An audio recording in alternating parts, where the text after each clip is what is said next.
போல் பாலபாஸ்கரன் கொடுக்கும் சிலுவையின் செய்தியை கேட்டுக்கொண்டிருக்கும் யாவரையும் இச்செய்தி மூலமாக சந்திப்பதில் பெரும் மகிழ்ச்சி அடைகிறோம். கர்த்தராகிய இயேசு கிறிஸ்துவனுடைய கிருபையும் தேவனுடைய அன்பும் பரிசுத்த ஆவியானவருடைய ஐக்கியமும் உங்கள் அனைவரோடும் கூட இருப்பதாக. ஆமென்.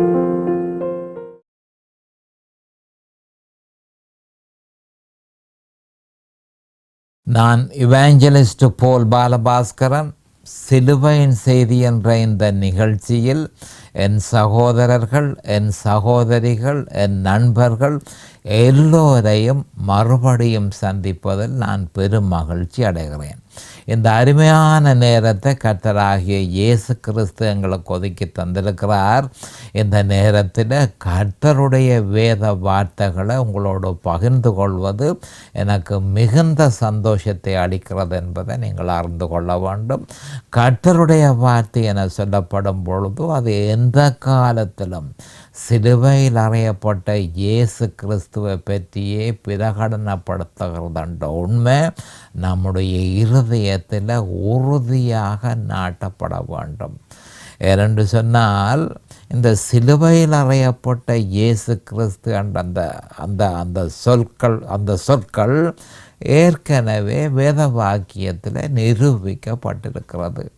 யோவான் 1:1 யோவான் 1:14 யோவான் 1:29 அதை பற்றி சொல்லப்பட்டிருக்கிறது. இப்போ என்ன சொல்லப்பட்டிருக்கிறது என்று சொன்னால், யோவான் 1:1 வார்த்தை தான் தேவன் என்றும் தேவன் தான் வார்த்தை என்றும் சொல்லப்பட்டிருக்கிறது. யோவான் 1:14 அந்த வார்த்தை மாம்சமானது என்று சொல்லப்பட்டு கிடக்கு. அப்போ மாம்சமானது யார்? இயேசு கிறிஸ்து. அப்போ அந்த இயேசு கிறிஸ்து என்னத்துக்கு வந்தார் என்ற விவரம் யோவான் 1:29 சொல்லப்பட்டிருக்கிறது. இதோ உலகத்தின் பாவங்களை சுமந்து தீர்க்கிற தேவ ஆட்டுக்குட்டி.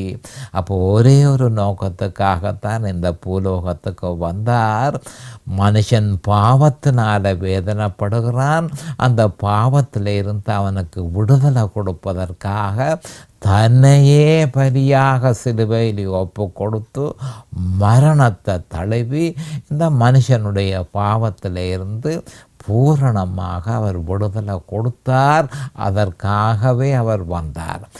ஆனபடியால் மனுஷன் விசுவாசிக்க வேண்டியது சிலுவையில் அறையப்பட்ட கிறிஸ்துவை பற்றியே என்று சொல்லி ஏற்கனவே 1 கொரிந்தியர் 1:23 1 கொரிந்தியர் 2:2 தெளிவாக சொல்லப்பட்டிருக்கிறது. இப்பொழுது நாம் வேத வார்த்தைக்கு கடந்து செல்வோம். ரோமர் 8:18 ஆதலால் இக்காலத்து பாடுகள் இனி நம்மிடத்தில் வெளிப்படும் மகிமைக்கு ஒப்பிடத்தக்கவைகள் அல்லவென்று எண்ணுகிறேன். அப்போ தெளிவாக பரிசுத்த ஆவியினால் ஏவப்பட்டு பவுலப்போஸ்தலர் சொல்லுகிறது என்னென்றால், இக்காலத்து பாடுகளை நீங்கள் அனுபவிக்கிறீர்களே, கிறிஸ்தவர்களாக இருக்கிற நீங்கள் பல்வேறு விதமான பாடுகளை அனுபவிக்கிறீர்கள். ஆனால் பயப்பட வேண்டாம். 17ஆம் வசனத்தில் ரோமர் 8:17 சொல்லப்பட்டிருக்கு. அதை பரிசுத்த ஆவியானவர் உறுதிப்படுத்தி இருக்கிறார். நீங்கள் தேவனுடைய சுதந்திரம் பிள்ளைகளானால் நீங்கள் தேவனுடைய சுதந்திரம் கிறிஸ்துவுக்கு உடன் சுதந்திரம் ஆனீர்கள் என்று தெளிவாக சொல்லப்பட்டிருக்கிறது.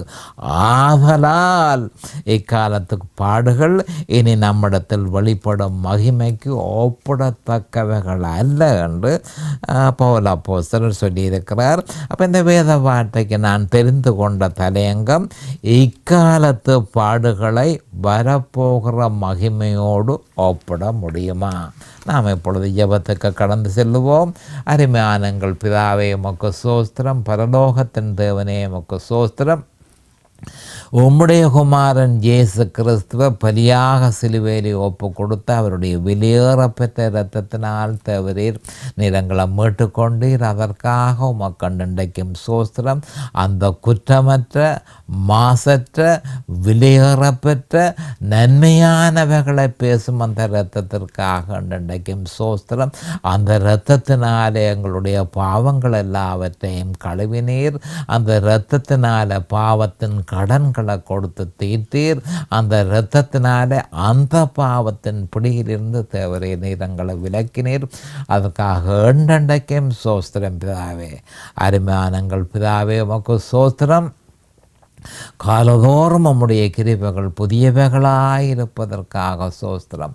கிருபையினாலும் இரக்கங்களினாலும் தேவரீர் நீரங்களை முடிசூட்டினீர். அதற்காக உமக்கண்டைக்கும் சோஸ்திரம் ஆண்டவரே.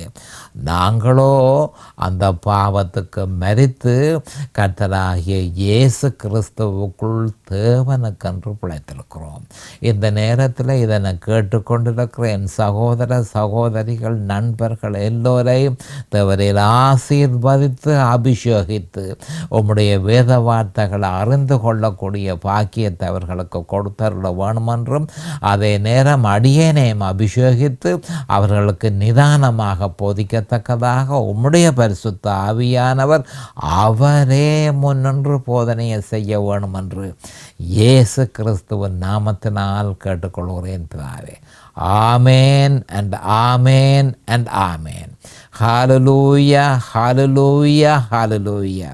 Thank you Jesus. Praise the Lord, praise the Lord, praise the Lord. கடைசியாக என்னுடைய செய்தியில் இறுதியாக நான் ஏசாயா 11:5-9 கவனமாக கேட்டுக்கொள்ளுங்கள். கடைசி செய்தியில் இறுதியாக ஏசாயா 11:5-9 பற்றி நான் உங்களுக்கு பிரசங்கித்து கொண்டிருந்தேன். அதனை தொடருவோம்.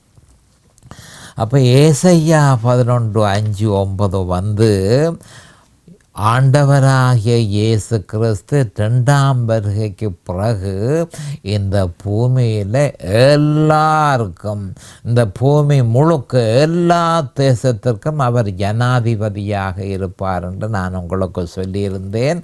அவருடைய ஆட்சியின் கீழ் பூமி எப்படி இருக்கும் என்றதை ஏசாயா 11:5-9 தீர்க்க தரிசனமாக சொல்லப்பட்டிருக்கிறது. அப்போ இதனை நிறைவேற்றுவதற்கு அந்த கால அப்போ இந்த நிறைவேற்ற வேணுமா இருந்தால் இதற்கு விரோதியோர் தான் இந்த பூமியில் இருக்கிறான். அந்த விரோதிக்கு முடிவு கட்ட வேணும்.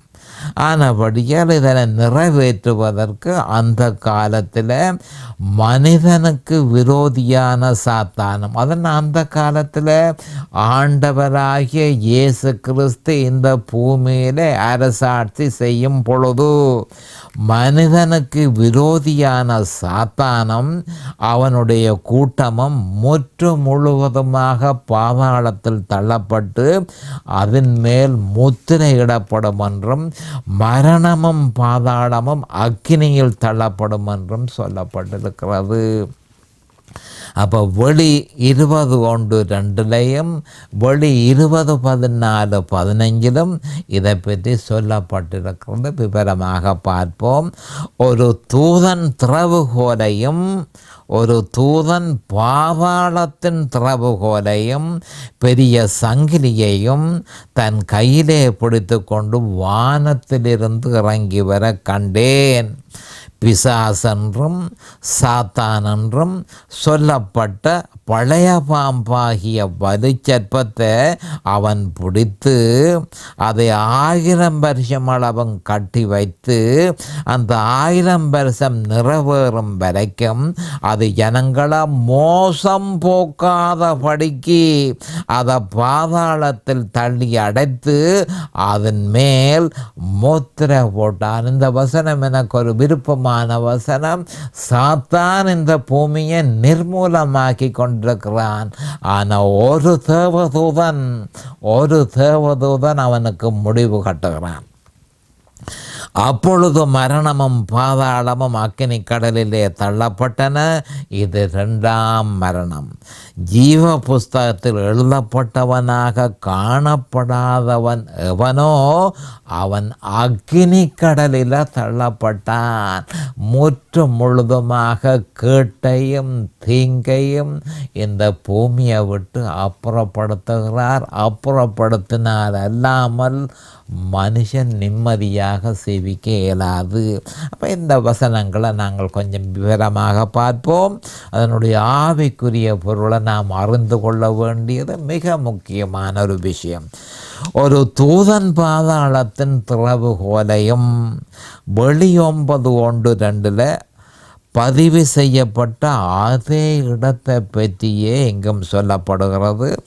ஆயினும் அங்கே திறப்பு சாத்தானிடம் கொடுக்கப்பட்டது. வெளி 20:1 இந்த தூதன் அந்த திறப்பை தன்னுடைய கையில் வைத்திருக்கிறான். இதன் உட்கருத்து என்னவென்றால், இந்த திறப்பை இவனே எப்பொழுதும் வைத்திருந்தான். வெளி 9:1-2 தேவனே இந்த திறப்பை சாத்தானிடம் கொடுப்பதற்கு அனுமதித்தார் என்பதை நாம் அறிந்து கொள்ள வேண்டும். பெரிய சங்கிலியையும், அப்போ இதனை நிஜமாக எடுத்துக்கொள்ள வேண்டும். சாத்தானை கட்டுவதற்கு பெரிய ஒரு சங்கிலியை இந்த தூதன் கையில் கொண்டு வருகிறான். தன் கையிலே பிடித்து கொண்டு வானத்திலிருந்து இறங்கி வர கண்டேன். அது என்னவெனில், அந்த தேவதூதன் தேவனுடைய வேலையிலும் அவருடைய திட்டத்தில் மிகுந்த ஈடுபாடு உள்ளவனாக இருக்கிறான் என்பதனையே இந்த வேத வார்த்தை தெளிவாக தெரிவிக்கிறது. பிசாசென்றும் சாத்தானென்றும் சொல்லப்பட்ட பழைய பாம்பாகிய வலு சர்ப்பத்தை அவன் பிடித்து, அப்போ ஒரு தேவதூதன் இந்த சாத்தானை பிடிக்கிறான். அவ்வளவு வல்லமைய தேவாதி தேவன் கர்த்தாதி கர்த்தர் அவனுக்கு கொடுக்கிறார். அப்போ பிசாசென்றும் சாத்தானென்றும் சொல்லப்பட்ட பழைய பாம்பாகிய வலுச்சற்பத்தை அவன் பிடித்து, அப்போ இதை கவனமாக கேட்டுக்கொள்ளுங்கள். வலுச்சற்பமாக, வலுச்சற்பம் என்றதனுடைய அர்த்தம் என்ன? வலுச்சற்பமாக அவன் தன்னுடைய வல்லமையை காண்பிக்கிறான். பாம்பாக அவன் தன்னுடைய தந்திரத்தை காண்பிக்கிறான். பிசாசாக அவன் மனுஷனை குற்றப்படுத்துகிறான். சாத்தானாக அவன் எதிரியாக இருக்கிறான். ஆனபடியால் தான் எல்லாவற்றையும் சேர்த்து பிசாசென்றும் சாத்தானென்றும் சொல்லப்பட்ட பழைய பாம்பாகிய வலுச்சற்பத்தை அவன் பிடித்து, பழைய பாம்பாகிய சாத்தானை, பழைய பாம்பு அது, அந்த பாம்பை ஒரு தேவதூதன் பிடித்து அதை 1000 வருஷம் அளவும் கட்டி வைத்து, 1000 வருஷம் அளவும் கட்டி வைத்து, இந்த காலத்தில் தான் நம்முடைய ஆண்டவராகிய இயேசு கிறிஸ்து இந்த பூமியை ஆளுவார். அப்போ அதை 1000 வருஷம் அளவும் கட்டி வைத்து, அப்போ அதை என்ன அது கட்டி வைத்தன்னு சொன்னால், தேவதூதன், அப்போ குறிக்கப்பட்ட அந்த தேவதூதன் தன்னுடைய கையில் சுமந்து கொண்டு வருகிற பெரிய சங்கிலியினால் சாத்தானை கட்டினான் என்று சொல்லப்படுகிறது. சாத்தானை கட்டினான் என்று சொல்லப்படுகிறது. அப்போ பிறகு என்ன நடந்தது? அந்த 1000 வருஷம் நிறைவேறும் வரைக்கும், அப்போ ஆண்டவராகிய இயேசு கிறிஸ்து இந்த பூலோகத்துக்கு 2ஆம் வருகையின் போது வந்து 1000 வருஷ காலத்துக்கு ஆட்சி செய்கிறார். அதைத்தான் 1000 வருஷ கால ஆட்சி என்று சொல்லுகிறோம். அப்போ அந்த 1000 வருஷம் நிறைவேறும் வரைக்கும் அது ஜனங்களை மோசம் போக்காத படிக்கு, ஜனங்களை மோசம் போக்காத படிக்கு பூமியில் உள்ள ஜனங்கள் எல்லாம் மோசம் போய் இருக்கிறார்கள். பாதாளம் நிறைந்து போயிருக்கிறது. சாத்தான் அவர்களை மோசம் போக்கினான். அப்போ அது ஜனங்களை மோசம் போக்காதபடிக்கு அதை பாதாளத்தில் தள்ளி அடைத்து அதன் மேல் முத்திரை போட்டான். இப்போ இது என்னென்று கவனமாக கேட்டுக்கொள்ளுங்கள். அப்போ பாதாளத்தை பற்றி இங்கே குறிப்பிடப்பட்டிருக்கிறது. அங்கே அவன் சதாகாலமும் சதாகாலமும் சாத்தான் சதாகாலமும் இருக்கும்படி அதற்குள் தள்ளி முத்திரை போடப்பட்டது என்பதை நாம் தெளிவாக அறிந்திருக்கிறோம். ஏனென்று சொன்னால் ஆண்டவருடைய ஆட்சி, ஆண்டவராகிய இயேசு கிறிஸ்துவனுடைய ஆட்சியில் ஒரு தடைகள் ஒன்றும் இல்லாதபடிக்கும், மனுஷர்களை மோசம் போக்காதபடிக்கும், இந்த மனுஷர்களுக்கு விரோதமான சக்திகள் எல்லாவற்றையும் முற்று முழுதுமாக அப்புறப்படுத்துகிறார். அப்பொழுது மரணமும் பாதாளமும் அக்கினியிலே தள்ளப்படும். மரணமும் பாதாளமும் அக்கினி கடலிலே தள்ளப்பட்டன என்று சொல்லி 20ஆம் அதிகாரம் வெளி 20:14 வசனத்தில் சொல்லப்பட்டிருக்கிறது. அப்போ அதனுடைய ஆவிக்குரிய அர்த்தம் என்னவென்றால், எல்லாம் சகல காலத்திலும் வாழ்ந்த எல்லா அக்கிரமக்காரர்களையும் இதற்குள் உள்ள அவ்வளவு முழு அக்கிரமக்காரர்கள் எல்லாரையும் பாதாளத்துக்குள்ள அக்கினி கடலுக்குள்ள தள்ளப்பட்டார்கள். சாத்தானுடைய குரலுக்கு செவி கொடுத்த மனுஷர்கள் மற்றும் சாத்தானுக்கு உதவி செய்த அசுத்த ஆவியல் எல்லாம் சகலதும் முற்றும் முழுதுமாக அக்கினி கடலுக்குள்ள தள்ளப்பட்டது.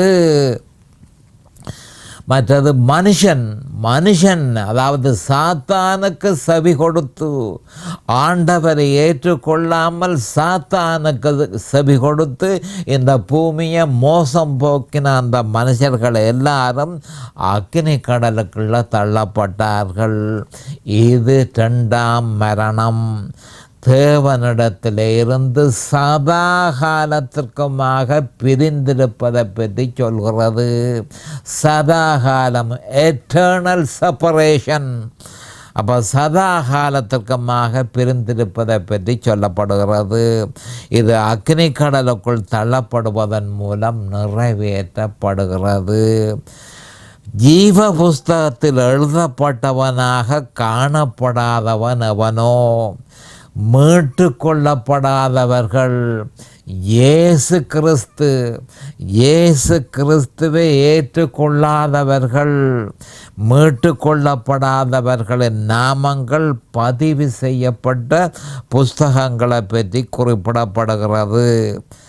அப்போ ஜீவ புஸ்தகத்தில் எழுதப்பட்டவனாக காணப்படாதவன் எவனோ, எவன் ரட்சிக்கப்படவில்லையோ, எவன் மறுபிறப்பு பெறவில்லையோ, எவன் இயேசு கிறிஸ்துவை ஏற்றுக்கொள்ளவில்லையோ, அவன் ஜீவ புஸ்தகத்தில் அவனுடைய நாமம் எழுதப்படாது.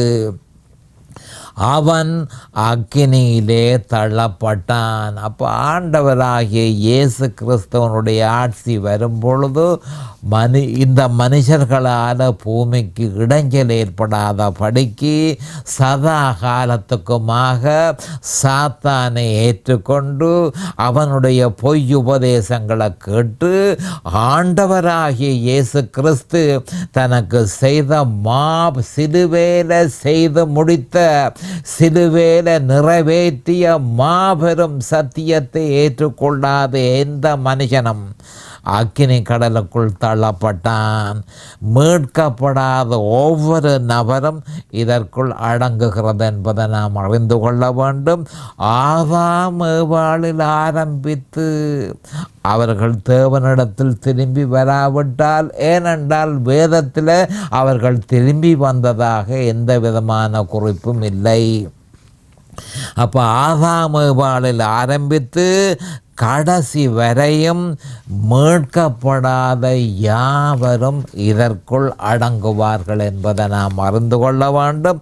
ஆம், இப்படியாக நடக்கும் என்பதனை வல்லமையாக உபதேசித்த பவுல் அப்போஸ்தலர் கிறிஸ்துவின் சிலுவை ஒன்றே இதற்கு தீர்வு என்பதனை வலியுறுத்தி இருக்கிறார். 1 கொரிந்தியர் 1:23 நாங்களோ சிலுவையில் அறையப்பட்ட கிறிஸ்துவை பிரசங்கிக்கிறோம், மனுஷகுலத்தினுடைய பிரச்சனைக்கு தீர்வு அவரே என்று வல்லமையாக பவுல் அப்போஸ்தலர் பிரசங்கித்தார். அப்போ இந்த உபதேசம் யூதருக்கு இடரலாயும் கிரேக்கருக்கு பைத்தியமாகவும் இருந்தது என்று சொல்லி 1 கொரிந்தியர் 1:23 சொல்லப்பட்டிருக்கிறது. அப்போ வீழ்ச்சியின் நிமித்தம் உலகமும் தேவனால் நியமிக்கப்பட்ட வழிமுறையை கிறிஸ்தவர்களும் அறியாததன் நிமித்தம் தனக்கு ஏற்பட்ட துன்பங்கள், பவுல் அப்போஸ்தலருக்கு ஏற்பட்ட துன்பங்களை, இக்காலத்து பாடுகளை பற்றி பவுல் அப்போஸ்தலர் கலாத்தியர் 5:11. அப்போ நான் என்ன சொல்கிறேன் என்று சொன்னால், அதாவது வீழ்ச்சி, மனுஷ வீழ்ச்சியின் நிமித்தம் உலகம் இதுதான் வழி என்று பவுல் அப்போஸ்தலர் பிரசங்கிக்கும் பொழுது அவருக்கு எதிராக அவர்கள் பல்வேறு விதமான துன்பத்தை உலகம் ஏற்படுத்தியது. கிறிஸ்தவர்களும் அதாவது தேவனால நியமிக்கப்பட்ட வழியை ஏற்றுக்கொள்ளாததன் நிமித்தம் கிறிஸ்தவர்களும் பவுல் அப்போஸ்தலருக்கு எதிராக துன்பத்தை ஏற்படுத்தினார்கள். அப்போ இக்கால் தான் பட்ட பாடுகளை பற்றி பவுல் அப்போஸ்தலர் சொல்கிறார். இந்த ஜனங்கள் நான் தேவனுடைய வழியை போதிக்கும் பொழுது அவர்கள் அதை ஏற்றுக்கொள்ளாமல் எனக்கு துன்பத்தை ஏற்படுத்தினார்கள். அப்போ அந்த அதைத்தான் இக்காலத்து பாடுகள் என்று அவர் சொல்லியிருக்கிறார். அப்போ பவுல் அப்போஸ்தலர் இது பற்றி கலாத்தியர் 5:11 சகோதரரே கிறிஸ்தவர்களுக்கு சொல்கிறார். சகோதரரே, இதுவரைக்கும் நான் விருத்த சேதனத்தை பிரசங்கிக்கிறவனாயிருந்தால் இதுவரைக்கும் என்னத்திற்காக துன்பப்படுகிறேன்? அப்படியானால் சிலுவையை பற்றி வரும் இடரல் ஒளிந்திருக்குமே என கூறியிருந்தார். அவர் தான் பட்ட பாடுகள், தனக்கு ஏற்பட்ட வேதனைகள், அதுகள் எல்லாத்தையும் சேர்த்து இதுகள் எல்லாம் இந்த காலத்து பாடுகள். உண்மையான சுவிசேஷத்தை பிரசங்கிக்கும் பொழுது மனுஷர்கள் நமக்கு துன்பத்தை ஏற்படுத்துகிறார்களே, வேதனைக்குரிய விஷயம் கிறிஸ்தவர்கள் துன்பத்தை ஏற்படுத்துகிறார்களே. ஆனபடியால் தான் சகோதரரே, இதுவரைக்கும் நான் விருத்த சேதனத்தை பிரசங்கிக்கிறவனாய் இருந்தால் இதுவரைக்கும் என்னத்திற்கு துன்பப்படுகிறேன்?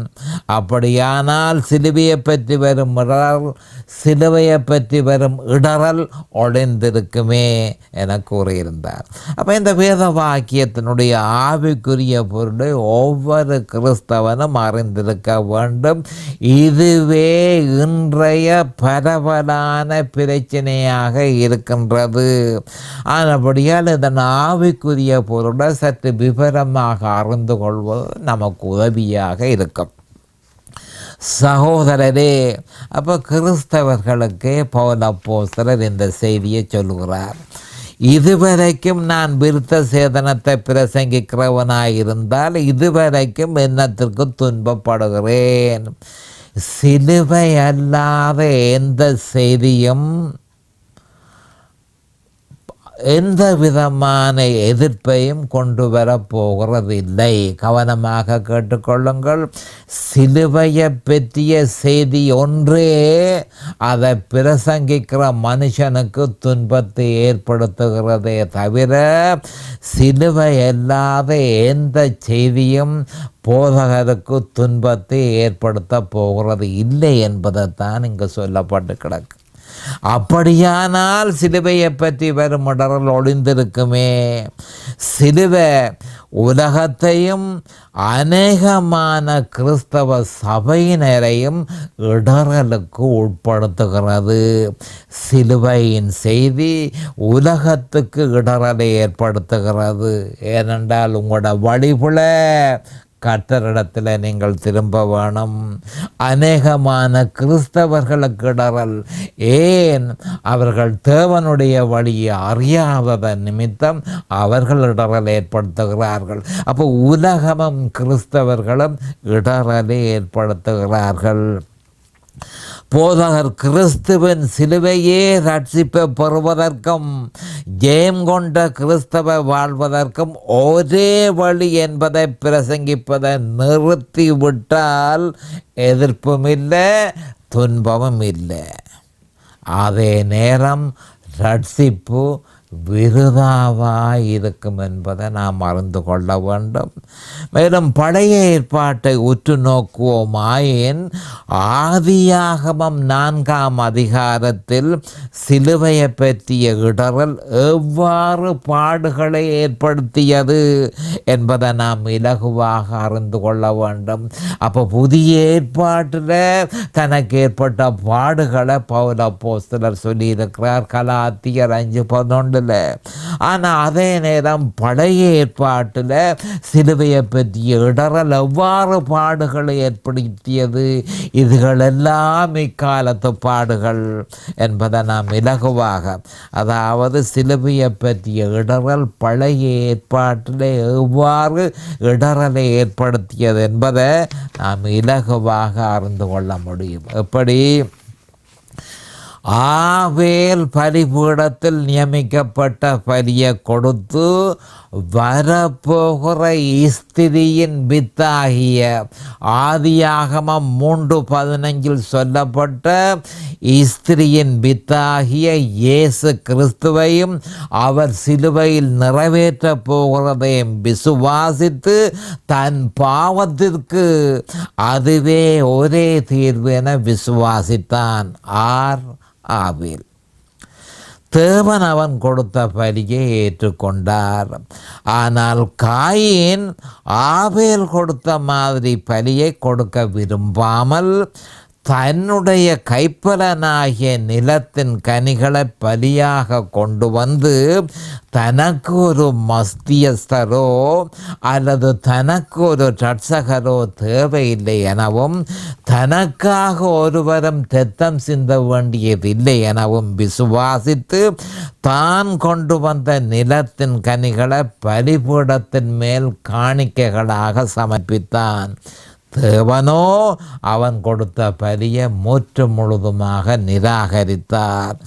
தேவன் அவனை ஆவேலின் பலியை போல கொடுக்குமாறு வேண்டிக் கொண்டார். அப்போ தேவனுடைய வழியை என்னால் பின்பற்ற முடியாது, எனக்கு மத்தியஸ்தர் தேவையில்லை, எனக்கு இரத்தம் சிந்த வேண்டிய அவசியம் இல்லை, எனக்கு ரட்சகர் தேவையில்லை, ஆனாலும் நீ சொன்ன மாதிரி நான் பலி கொடுக்குறேன், என்னுடைய கைப்பலன்களை நான் கொடுக்குறேன் என்று சொல்லி காயின் தன்னுடைய கைப்பலன்களை பலியாக கொடுத்தான். அப்போ என்ன நடந்தது என்று சொன்னால், ஆண்டவர் நீ அப்படி செய்ய வேண்டாம், ஆவேல் என்ன பலியை கொடுத்தானோ அதை நீ கொடு, ஆவேல் என்ன மாதிரி விசுவாசித்தானோ அதே மாதிரி நீ விசுவாசி, அதுதான் உன் பாவத்துக்கு தீர்வு என்பதை ஏற்றுக்கொள். இது பற்றி ஆதியாகமம் 4:7 தேவனாய கர்த்தர் காயினை நோக்கி, நீ நன்மை செய்தால் மேன்மை இல்லையோ? உன்னுடைய ஆத்துமாவுக்கு நன்மை செய்தால் அது உனக்கு மேன்மை இல்லையோ?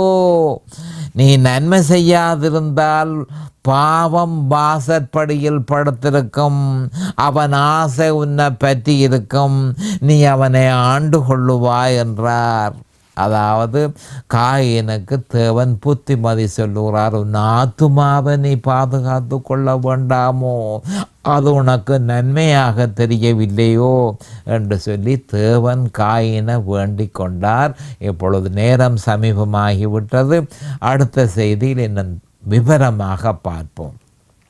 அதுவரைக்கும் கர்த்தராகிய இயேசு கிறிஸ்துவின் நாமத்தினால் நான் உங்களை ஆசீர்வதிக்கிறேன். அவருடைய கிருபையும் அவருடைய இரக்கமும் உங்களுக்கு தாராளமாக கிடைப்பதாக. இயேசுவின் நாமத்தில் பரிசுத்த பிதாவே, ஆமேன் அண்ட் ஆமேன் அண்ட் ஆமேன். இந்த சிலுவையின் செய்தியை கேட்பவர்கள் அதன் ஆவிக்குரிய பலனை பூரணமாக அடைய வேண்டும் என்பதே நம்முடைய பிரார்த்தனையாகும். தொலைபேசி மூலம் தொடர்பு கொள்ள விரும்புவோர் 647-465-1224 மூலமும், இமெயில் மூலம் தொடர்பு கொள்ள விரும்புவோர் paulbalabhaskaran@gmail.com மூலமும் தொடர்பு கொள்ளலாம்.